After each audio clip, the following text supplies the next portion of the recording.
இன்றைக்கு நாம் பார்க்கக்கூடிய கதை குமிழி அப்படிங்கிற கதை.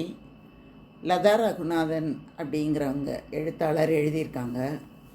இது ஒரு அற்புதமான ஒரு கதையாக இருக்குது. ஏன்னா இந்த கற்பனையே இது வரைக்கும் யாரும் யோசித்து இந்த மாதிரி கற்பனை செய்த மாதிரி நான் படித்த வரைக்கும் எனக்கு தெரியலை. ஏன்னா ரொம்ப அழகாக அந்த கதையை அவங்க கொண்டு வந்திருக்காங்க. படிக்கும்போதே ரொம்ப ஆர்வமாக இருக்குது.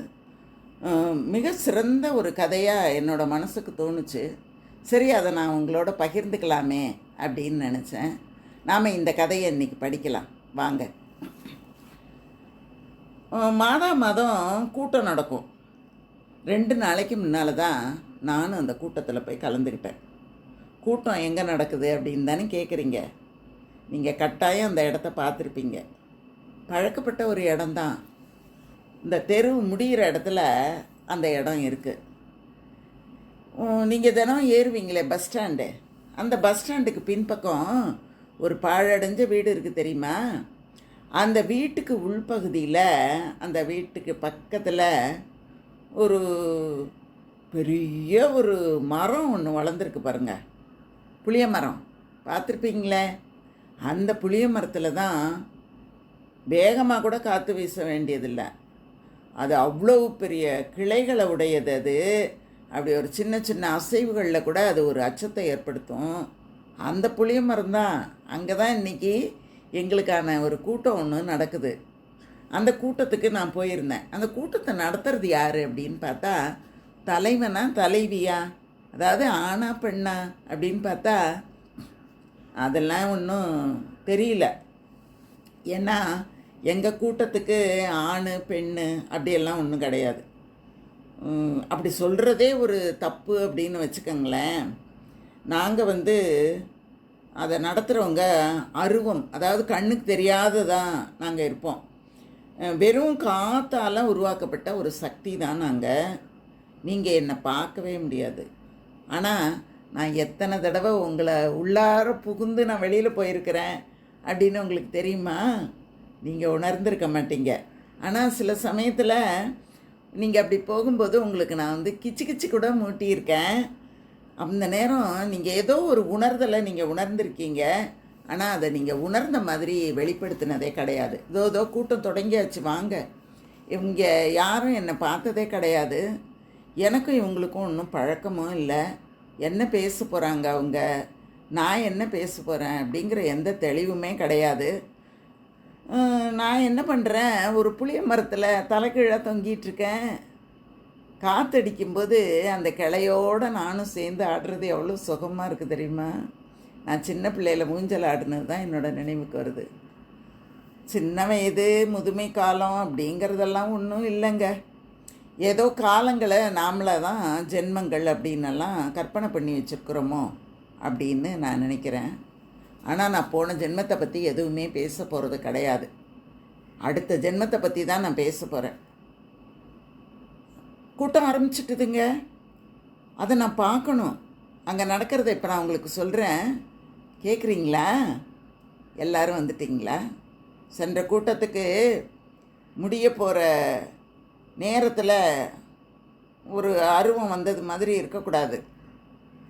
நீங்கள் முன்னாலே வந்துடணும். மனுஷன் மாதிரியே நடந்துக்கிறீங்களே.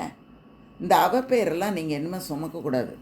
ஒரு கூட்டம் நடக்குதுன்னா முன்கூட்டியே இங்கே இருக்கணும் அப்படின்னு ஒரு குரல் அசைவது மாதிரி, ஒரு தலை அசைவது மாதிரி, ஒரு தலைகீழாக தொங்க விடப்பட்ட ஒரு காற்று பை, அது ஒரு ஆட்டம் ஆடி அப்படியே ஊஞ்சிச்சு. மறுபடியும் எல்லாரும் அந்த பை வடிவத்துக்கு போயிட்டோம். அந்த காற்று ஆடும்போது அந்த காற்றுல அந்த பை கலங்கி போய் அப்படியே கண்ணுக்கு தெரியாத உருவமாக ஆகிடும். அதுக்கப்புறம் அது என்ன பண்ணும், இயல்பான ஒரு காற்று பை மாதிரி மறுபடியும் தொங்கும் தலைகீழ. முதல்ல 3வது முறையாக இறந்து இங்கே வந்தவங்க யார், அவங்கள பற்றி பேசலாமா அப்படின்னு கேட்ட உடனே அந்த கூட்டத்தில் கொஞ்சம் பேர் இருந்தாங்க. அந்த மாதிரி அவங்க எல்லோரும் என்ன பண்ணிக்கிட்டாங்க, பக்கத்தில் ஒன்று சேர்ந்துக்கிட்டாங்க.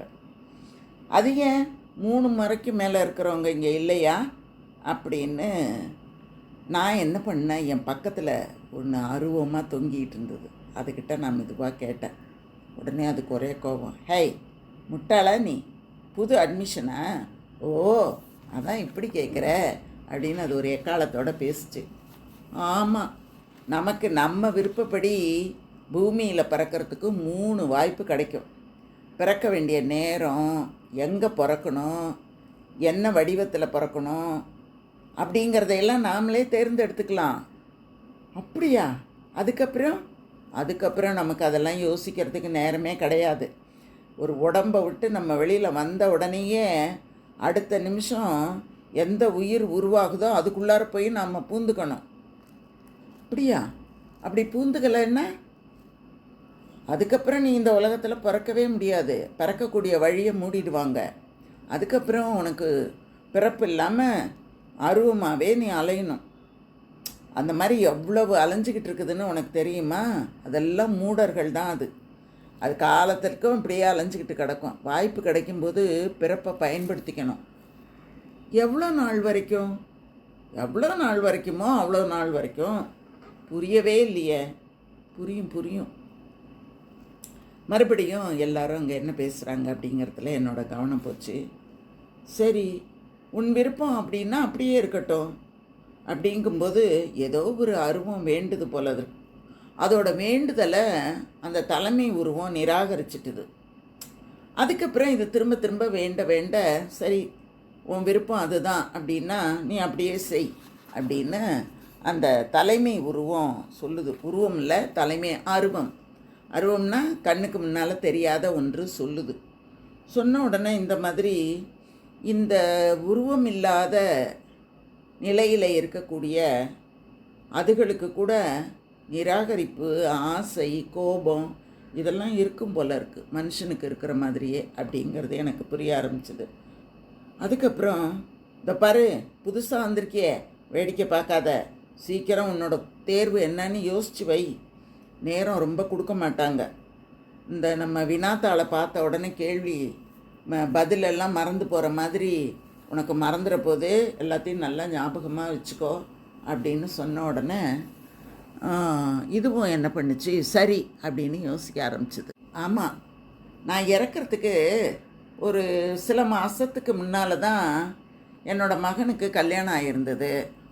அவனும் அவனோட மனைவியும் குடுத்தனம் நடத்துறது, என்னோடய கணவர் இதெல்லாம் பார்த்துக்கிட்டே இருக்கிற மாதிரி இருக்கும் அப்படின்னு நான் யோசிச்சுக்கிட்டே இருந்தேன்.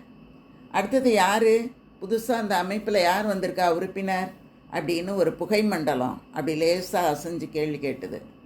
உன்னுடைய அடுத்த பிறவியை தேர்வு செய்ய விருப்பமா அப்படின்னு அது கேட்டோன்னே ஆமாம் அப்படின்னு நான் சொன்னேன். சீக்கிரம் சொல்லு, எதை நீ தேர்வு செஞ்சுருக்க அப்படின்னு அந்த தலைமை அருவம் என்னை கேட்டுது.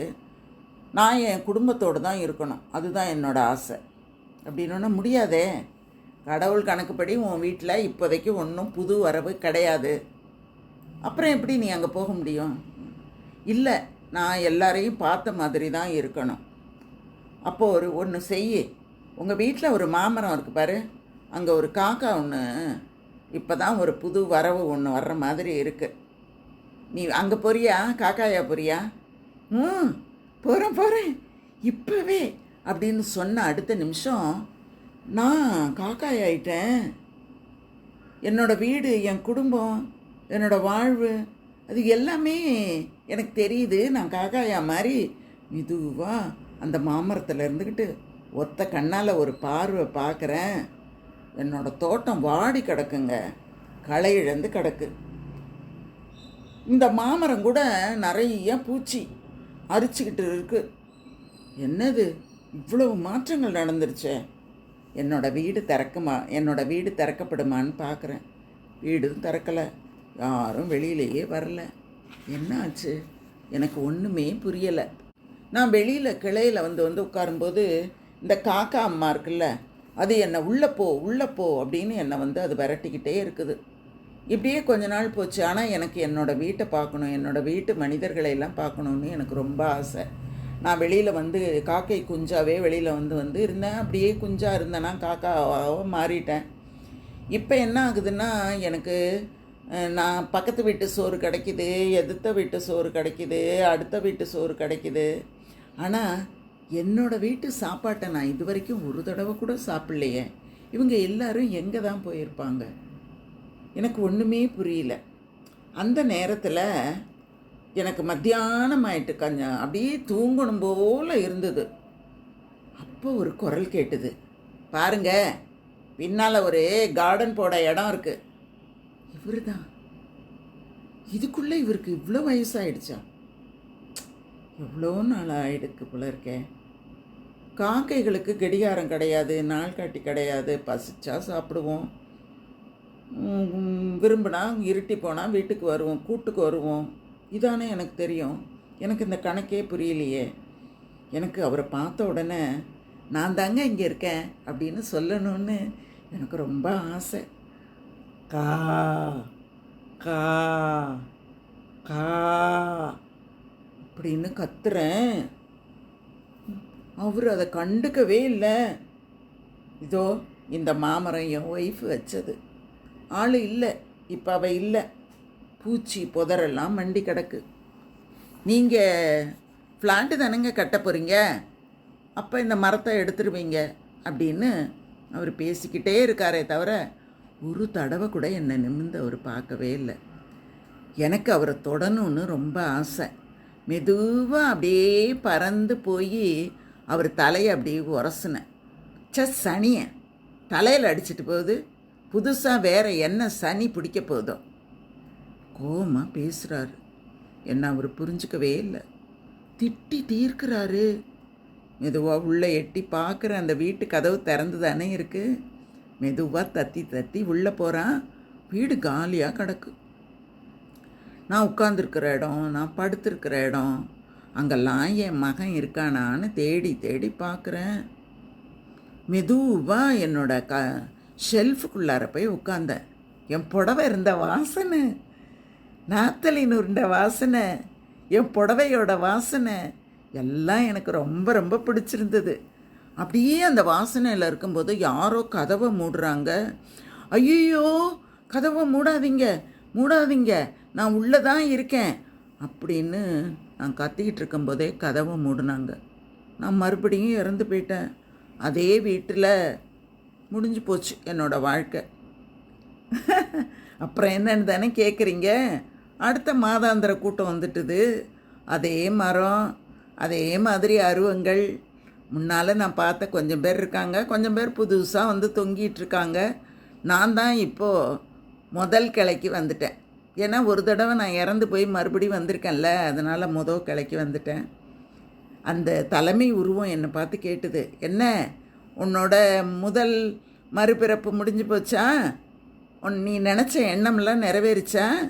உன் வீட்டில் நீ எப்படி இருந்த அப்படின்னு கேட்ட உடனே நான் சொன்னேன், இல்லை, நினச்ச மாதிரி ஒன்றுமே நடக்கலை. நான் இறந்த உடனே எங்கள் வீட்டில் இருந்தவங்கெல்லாம் காலி பண்ணிட்டு போயிட்டாங்க. என்னோடய கணவனை ஒரு சில நொடிகள் தான் பார்க்க முடிஞ்சுது. ஆனாலும் நான் அவருக்கு பக்கத்துலேயே இருக்கணும்னு தான் நினைக்கிறேன். இங்கே பாரு, நீ நினைக்கிற, ஆனால் அதுக்கான நேரம் வரவே இல்லை. ஆனால் ஒன்று பாரு, அவங்க குடியிருக்கிற தெரு ஓரத்தில் ஒரு கருப்பு நாய் ஒன்று குட்டி போட போகுது. நீ வேணும்னா அதை தேர்வு பண்ணிக்கோ, உன்னோட குடும்பத்தை தூரத்தில் இருந்து பார்க்கலாம் அப்படின்னு அந்த தலைமை உருவம் சொல்லி முடிக்கிறதுக்குள்ளே நான் நாய் வயிற்றுக்குள்ளார நுழைஞ்சிட்டேன். அம்மா, மணி டாகி குட்டி போட்டிருக்குமா அப்படின்னு ஒரு சின்ன பொண்ணு என்னை கையை காட்டி சிரிக்கிறா. அந்த இடம் எனக்கு ரொம்ப புதுசு. அந்த வீட்டை காலி பண்ணிவிட்டு இங்கே வந்திருக்காங்க. மெதுவாக நான் போய் அந்த வீட்டை கண்டுபிடிக்கணும் அப்படின்னு நான் நினச்சிக்கிட்டே இருக்கும்போதே அந்த என்னோடய அம்மா நாய் இருக்குல்ல, அது என்ன பண்ணுச்சு, என்னை வாயில் கவ்விக்கிட்டு ஓட்டம் பிடிச்சிது. ஐயோ கடவுளே, இது எங்கேயாவது என்னை தூக்கிட்டு போயிட போகுது. நான் இன்னொரு பிறவி எடுத்ததுக்கு காரணமே என்னோடய குடும்பத்தை பார்க்குறதுக்கு தான். ஐயோ அப்படின்னு நான் நினச்சிக்கிட்டு இருக்கும்போதே அந்த அம்மா நாய் ஒரு புதர் மறைவில் போய் எனக்கு வந்து பால் கொடுத்தது. உடனே நான் என்ன பண்ணேன், குடிச்சிட்டு நடக்க ஆரம்பித்தா என்னோடய முதல் முன்னங்கால் 2 தாங்க தரையில் பட்டுது, பின்னங்கால் தரையில் படவே இல்லை. நான் சப்பானி நாய், எனக்கு ஒரே அழுகை தான். நாய் அழுமா என்ன? இன்னொரு ஜென்மம் நான் காத்துக்கிட்டு கிடக்கணுமா இந்த தெரு ஓரத்தில்?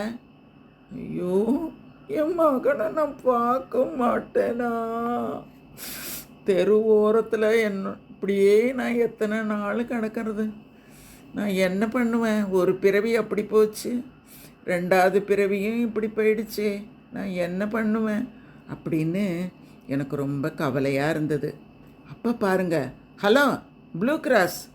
ஆமாங்க, தெரு நாய் ஒன்று குட்டி போட்டிருக்கு. அம்மா நாய் தண்ணியில் அடிபட்டு செத்து போச்சு. 3 குட்டிங்க. ஒன்றுத்துக்கு காலே கிடையாது. கத்திக்கிட்டே இருக்குங்க, ஞான்னு கத்திக்கிட்டே கிடக்கு. சாவடிக்குதுங்க, தூங்க முடியல. ஆமாங்க, மினிஸ்டர் வீடு தான், வந்து அள்ளிக்கிட்டு போங்க. ஐயோ, நான் சத்தம் போடலை. என்னை எடுத்துக்கிட்டே போக வேணாம் அப்படின்னு நான் சொல்லிக்கிட்டு இருந்ததை யாருமே கவனிக்கவே இல்லை.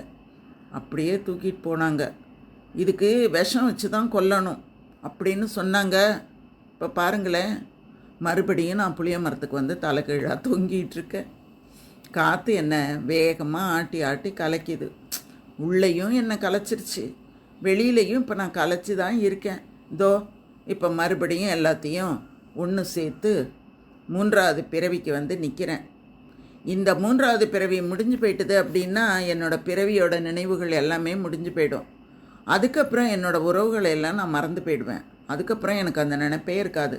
நான் என்ன பண்ணுறது அப்படின்னு நான் யோசிச்சுக்கிட்டே இருக்கும்போதே, ஓ அதுக்குள்ளே வந்துட்டியா? ஏன் அந்த ஜென்ம உறவு உனக்கு அழுத்து போச்சா என்ன? ஐயோ இல்லை, நான் இந்த முறையும் எனக்கு வந்து தோல்வி தான். அவங்கள என்னால் பார்க்க கூட முடியல. மற்ற அருவங்கள்லாம் என்னை ரொம்ப பரிதாபமாக பார்த்துது. எல்லாம் அது தனித்தனியாக பேச ஆரம்பிச்சுது. சரி, உனக்கு ஒரு நல்ல செய்தி வந்திருக்கு. உன்னோட மருமகளோட வயிற்றில் சிசு உருவாக போகுது. நம்ம வழக்கப்படி அந்த உடலில் உயிர் புகுந்துக்கிறதுக்கு ஆனால் நிறைய நாள் இருக்குது. ஆனால் அது வரைக்கும் நீ அலைஞ்சி திரிஞ்சுக்கிட்டு தான் இருக்கணும். அது மாதிரி உன்னை திரிய வைக்கிறதுக்கு அனுமதி கிடையாது. ஏன்னா அப்படியெல்லாம் அந்த நாள் வர்ற வரைக்கும் நீ ஒன்றும் திரிஞ்சுக்கிட்டு இருக்க முடியாது. வேணும்னா ஒன்று செய். இன்றைக்கே அந்த உருவாகாத சிசு இருக்குல்ல அந்த வயிற்றில், அதுக்குள்ளே போய் நீ உட்காந்துக்கிறியா? ஆனால் ஒரு கைதியாக தான் இருக்கணும் அந்த வயிற்றுக்குள்ளார, ரொம்ப நாளைக்கு இருக்கணும். உனக்கு சம்மதம் அப்படின்னா சொல்லு, இப்போவே உன்னை அனுப்பிடுறேன் அப்படின்னு அந்த தலைமை அருவம் சொல்லுச்சு. எனக்கு அதை அப்படியே கட்டி பிடிச்சி முத்தம் கொடுக்கணும் போல் இருந்தது. ஏன்னா என்னோடய மருமக வயிற்றுக்குள்ளேயே நான் போகிறேனே, எனக்கு ரொம்ப சந்தோஷந்தான். ஆனால் அங்கெல்லாம் கட்டியெல்லாம் பிடிச்சி முத்தம்லாம் கொடுக்க முடியாது. நான் போகிறேன் அப்படின்னு சொன்ன உடனே, போ உனக்கு அனுமதி வழங்கியாச்சு அப்படின்னு சொன்ன அடுத்த வினாடி அந்த மிதமான சூட்டில் அமைதியாக படுத்திருக்கேன். மகனையும் என்னோட கணவரையும் பார்க்க முடியல. ஆனால் அவங்க குரல் மட்டும் கொஞ்சம் தெளிவில்லாமல் கேட்குது. எனக்கு இன்னும் புலன்கள் முழுமையாக வளரல, அதனால தான் இன்னும் கொஞ்சம் மாதம்தான். அதுக்கப்புறம் எல்லாரையும் என்னால் பார்க்க முடியும். அப்படியே என்னோடய உள்ளத்துக்குள்ளார ஆனந்தமான நினைவு அப்படியே அசைஞ்சு அந்த வயிற்றுக்குள்ளே நடனம் ஆடுனேன் தெரியுமா? நாளைக்கு டாக்டர் அப்பாயின்மெண்ட் நினைவில் இருக்குல்ல? என்ன நாளைக்கு என் மகனும் மருமகளும் மானிட்டரில் பார்க்க போகிறாங்க.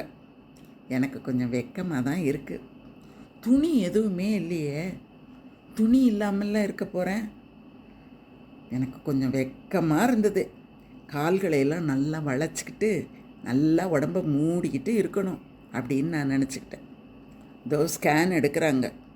சாரி, இந்த ஃபீடஸை பார்த்தா பிறவி கோளாறு மாதிரி தான் தெரியுது. சில டெஸ்ட்டுகளை எடுக்கலாம், அதுக்கப்புறம் நம்ம இதை வச்சுக்கலாமா வேண்டாமான்னு முடிவு பண்ணலாம் அப்படின்னு இந்த ஸ்கேன் எடுத்தவங்க சொல்கிறாங்க. ஆமாம், கை கால்லாம் ரொம்ப வளைஞ்சில்ல இருக்குது. மெடிக்கல் ஹிஸ்ட்ரி படி இந்த மாதிரியான குழந்தைக்கு மூளை வளர்ச்சி கூட இருக்காதுன்னு சொல்கிறாங்க. அதனால் எல்லா விதமான சோதனைகளும் பாசிட்டிவ் தான். இதுக்கு மேலே ஒன்றும் கேட்க வேண்டாம். உங்களோட மனசு ரொம்ப சங்கடப்படும். நல்லா யோசித்து இந்த ப்ரெக்னன்சியை நம்ம தொடரணுமா வேண்டாமா அப்படின்னு முடிவெடுங்க. இந்த பாருங்கள், ரொம்ப காலம் கடத்தக்கூடாது. உடனடியாக நம்ம முடிவெடுக்க வேணும். குழந்தை வந்து முழுசும் உருவான மாதிரியும் தெரியுது.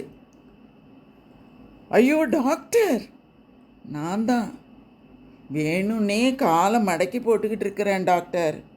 உங்கள் லேப் ரிப்போர்ட்ஸ் எல்லாம் தப்பு டாக்டர், வேண்டாம், என்னை கொல்லாதீங்க அப்படின்னு நான் சொல்லிக்கிட்டே இருந்தேன். என்ன நடந்தது? இதோ மறுபடியும் நான் இந்த விண்வெளியில் அலைஞ்சிக்கிட்டே இருக்கேன். என்னோட பழைய பிறவிகளோட ஞாபகம் எனக்கு இல்லவே இல்லைங்க. அடுத்தது நான் என்ன பண்ண போகிறேன்? எனக்கு பிறவி அமையுமா? இல்லை நான் எல்லாரும் மாதிரியும் சுற்றிக்கிட்டே தான் தெரியணுமா? எனக்கு தெரியலை அப்படின்னு நான் சொல்லிக்கிட்டே அலைய ஆரம்பித்தேன் அப்படின்னு கதையை எழுத்தாளர் முடிக்கிறாங்க. எனக்கு இந்த கதையை படிக்கும்போது ரொம்ப எனக்கு ஆச்சரியமாக இருந்தது. பொதுவாக நம்ம வீடுகளில் சொல்லும்போது உங்கள் பாட்டி வந்து பிறந்திருக்காங்க, அவங்கள மாதிரியே இருக்கா அப்படின்னு சொல்லுவாங்க. உங்கள் அப்பா தான் வந்து பிறந்திருக்காரு அப்படின்னு சொல்லுவாங்க. இந்த மாதிரி சொல்லியெல்லாம் நம்ம கேட்கும்போது ஏறத்தாழ அவங்களோட குணங்களும் அவங்களோட செயல்களும் அவங்களோட அசைவுகளும் அதே மாதிரி கூட நிறையா நம்ம வந்து பார்த்துருக்கோம். நானே கூட பார்த்துருக்கேங்க. எங்கள் அப்பா மாதிரியே நான் எங்கள் அப்பான்னே நினச்சிட்டேன். அந்த பையனை பார்த்த உடனே எங்கள் அப்பா நினைவு வந்து நான் அழுதேன். ஐயோ அப்பா நீங்கள் வந்துட்டீங்களாப்பா அப்படின்னு நினச்சி. எங்கள் சொந்தக்கார பையன் எங்கள் அப்பா மாதிரியே இருந்தான். அந்த மாதிரி நிகழ்வுகளை மனசுக்குள்ளார நினச்சி பார்க்கும்போது ஓ இப்படியெல்லாம் கூட இருக்குமா அப்படின்னு ஒரு வினாடி சிந்திச்சு பார்க்குற மாதிரி இருக்குது. ஆனால் இது அறிவியலுக்கு பொருந்தாத ஒன்று தான். அறிவியலுக்கு பொருந்தாத ஒன்று சில சமயங்களில் நம்முடைய மனசுக்குள்ளார இருந்து நம்மளை ரொம்ப யோசிக்க வைக்குது. அந்த மாதிரி யோசிக்க வைக்கக்கூடிய கதை தான் இந்த கதை. ஆனால் ஒன்று எனக்கு தெரியுது, ஒரு சமயம் நம்ம மறையக்கூடிய ஒரு நிலை வரும்போது இந்த மாதிரி ஒரு கூட்டம் நடந்தது அப்படின்னா நான் என்ன முடிவு பண்ண போகிறேன் அப்படிங்கிறத நினச்சி பார்க்கும்போது எனக்கு ரொம்ப சிரிப்பாகவும் இருக்குது, ரொம்ப ரொம்ப சிந்திக்கிற மாதிரியும் இருக்குங்க. உங்களுக்கு எப்படி இருக்குது அப்படின்னு நீங்கள் எனக்கு சொல்லுங்கள். நன்றி, வணக்கம். தொடர்ந்து கதைகள் பாருங்கள், நிறைய கதைகள் உங்களுக்காக நான் வச்சுருக்கிறேன். நன்றி.